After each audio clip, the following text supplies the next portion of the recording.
صبحت بخیر آقای من، آقای دلتنگی. صبحت بخیر آقای من، آقای تنهایی. من دور افتادم ازت، اما تو نزدیکی. امروزمو با تو شروع کردم که اینجایی.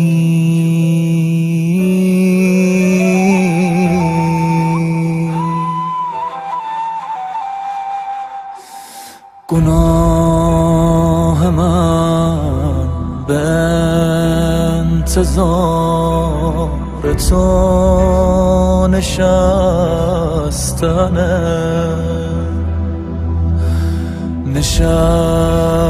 عاشقی. گناه عشق رفتنه. اگر که دل خوشی به من گناه از تو نیست. اگر که خیس چشم تو گناه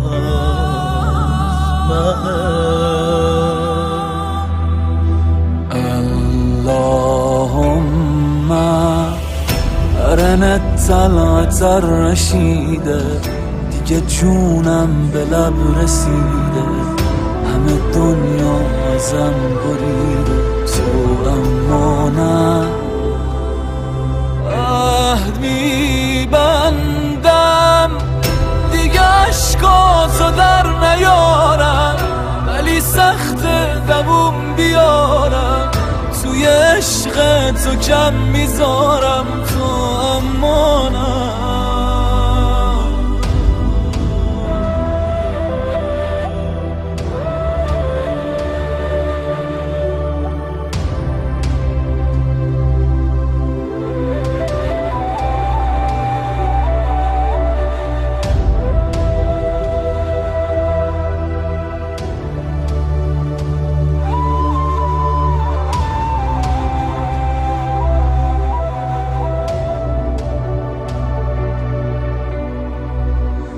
تو هفته ای 2 بار گریه میکنی برام، تو هفته ای 2 بار توبه میکنی به جان.